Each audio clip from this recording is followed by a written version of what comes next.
Good afternoon. Wanted to just share with you some highlights from Bible class this morning. We started our study today called Cross, Calamity, and Comfort. Actually, Calamity, Cross, and Comfort, or something like that. I've got about 4 different titles for this.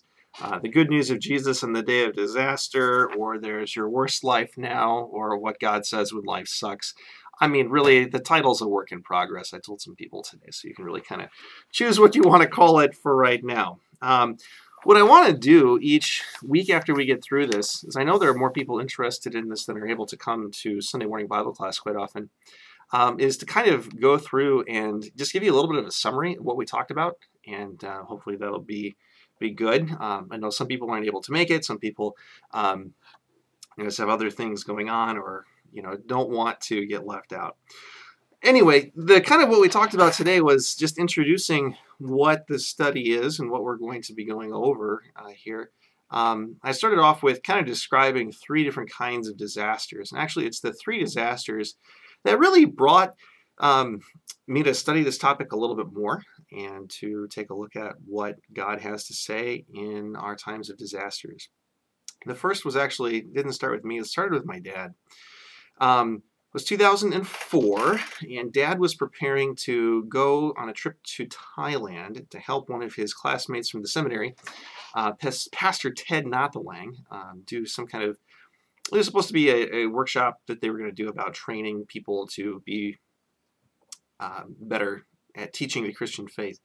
Well, he was preparing to go for that. That trip was going to be in 2005. There was a huge earthquake. Maybe you remember this. This was December 26, 2004.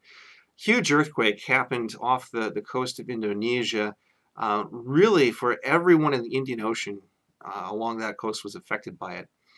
Something like almost 228,000 people were killed in that tsunami. People as far away as Africa, Indonesia, and Thailand, where Dad was going to go, were especially hard hit. So Dad wasn't sure that he was going to be able to do the trip anymore. His friend Ted said, "Yeah, you got to come. We're going to change the topic of the whole thing. It's now going to be on this kind of idea of what does God say in disaster." And so Dad wrote up, I think it's almost 20 different kind of theses almost that you could call them. On what it means, what God's promises say to us in disaster. So that's where it started. He went over in 2005, did that presentation a couple of times for people in the church there, for some people who worked in Lutheran Hour offices throughout Southeast Asia. It was very well received. So that was that. Dad had put that together. Then in 2011, May of that year, I was on vicarage in Emmanuel, Lockwood, Missouri, and it was the same circuit, just the next county or a couple counties away from Joplin, and that was when Joplin had that horrible tornado on a Sunday afternoon and evening in May of 2011. 110 people died, and it was just amazing to see the outpouring of support that came to Emmanuel in Joplin, one of our congregations there, and the area throughout the region and throughout the country poured out support for them over the years that followed that too. Well, that was happening. I had a few months just left in my vicarage, and so we went down there a few times and talked to people. And so I asked Dad for those notes, and he gave them to me that he had written during that trip to Thailand a few years before. But that was useful for a little bit, and I stuck them back in a folder back here. Here that folder is in my desk marked disaster.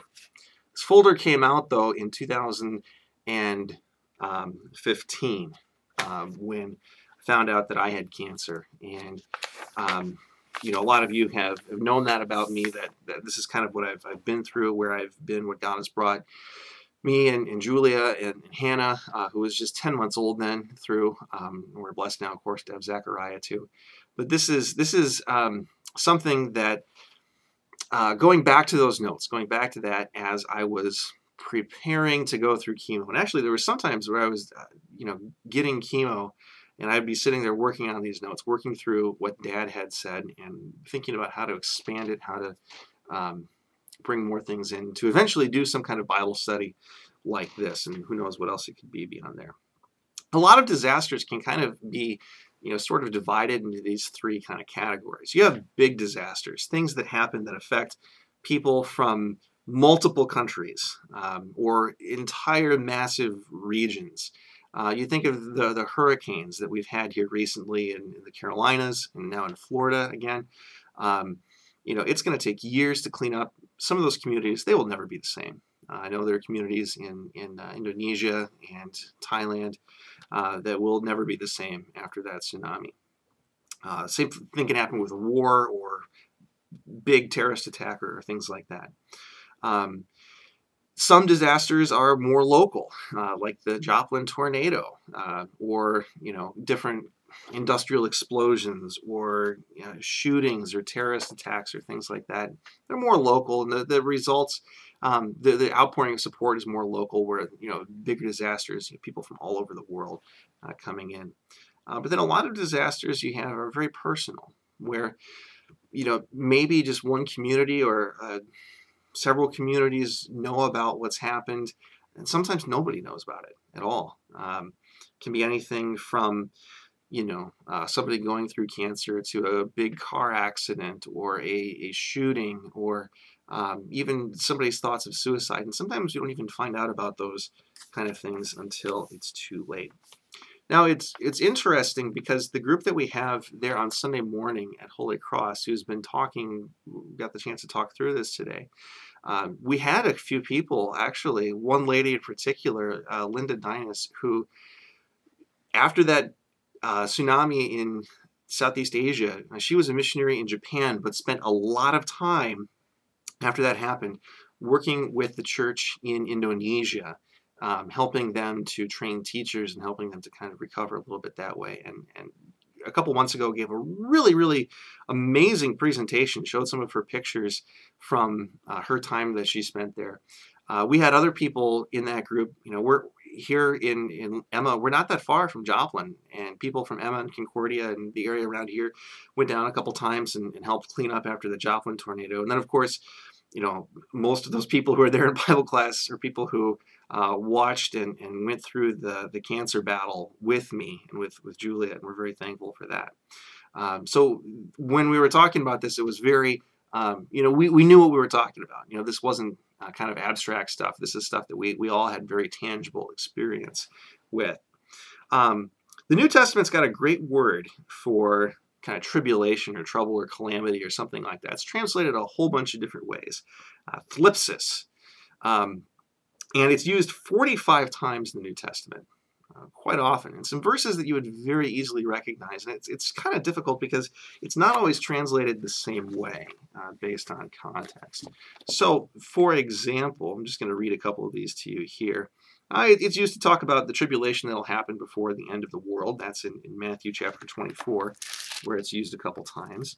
One of my favorites is from John chapter 16, where Jesus says, I have said these things to you that in me you may have peace. In the world you will have tribulation, but take heart. I have overcome the world. Now, that's good news for us to hear. It's used in Acts chapter 11 to talk about the persecution that was happening to the church there. Several times in Romans. I'll just read you a couple of the places where it comes up there. First in chapter 5, Paul has this passage. More than that, we rejoice in our sufferings. There's that word. Knowing that suffering produces endurance, endurance produces character, and character produces hope. Hope is not put to shame because God's love has been poured into our hearts through the Holy Spirit. Then again in Romans 8, who shall separate us from the love of Christ? Shall tribulation or distress or persecution or famine or nakedness or danger or sword? As it is written, for your sake we are being killed all the day long. We are regarded as sheep to be slaughtered. No, in all these things we are more than conquerors through him who loved us. And then just two more from the book of Revelation, verses that I think you know pretty well. Jesus here, speaking in Revelation chapter 2, verse 10, it says to the people in Smyrna, do not fear what you are about to suffer. Behold, the devil is about to throw some of you in prison. You may be tested for 10 days. You will have tribulation. Be faithful unto death, and I will give you the crown of life. And then finally, in chapter 7, John is looking and seeing this vision of heaven, of the saints standing around the thrones. And you have this in chapter 7, verse 13. One of the elders addressed me, saying, "Who are these clothed in white robes, and from where have they come?" I said to him, "Sir, you know." And he said to me, "These are the ones coming out of the great tribulation. They have washed their robes and made them white in the blood of the Lamb." And then it goes on to talk about how they are in God's presence constantly, how they don't thirst or hunger anymore, how Jesus himself is going to be their shepherd, and God will wipe away every tear from their eyes. You get this theme that starts to arise every time the Bible is talking about this tribulation. This is something that Jesus has overcome. This is something that Jesus has come to fix, to rescue us from, to bring us out of. And so as we go through this study, that's what we want to focus on, to see how God's promises, even for us here and now, are so beautiful and mean so much, and that we see God's love in everything as we open up his word and do that. And so that's kind of an introduction to what we're doing. We'll take a look as we go through to see how specific parts of God's promises fit with specific things that happen to us in the middle of disasters. Not really focusing so much on specifics with disasters. I mean, there's a lot of great resources out there about how to prepare for the physical aspects of disaster and what you can do to be ready. We're going to focus on the spiritual aspect of it. Here, while we're going through things and things are all right to talk about it, because I mean, all of us are either coming out of something huge, we're maybe going through it right now, or it's yet coming. I mean, here's a scary thing to think about. We're, each one of us, still, probably for many of us, still haven't faced the worst day of our life yet. Maybe that'll be the day when we find out that our spouse isn't going to make it, or we aren't going to make it. But we know that even then, God's comfort and peace will be ours.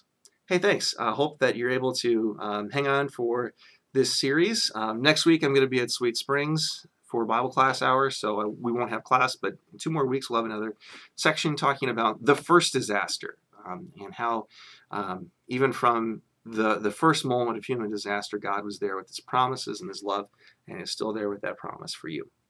Thanks.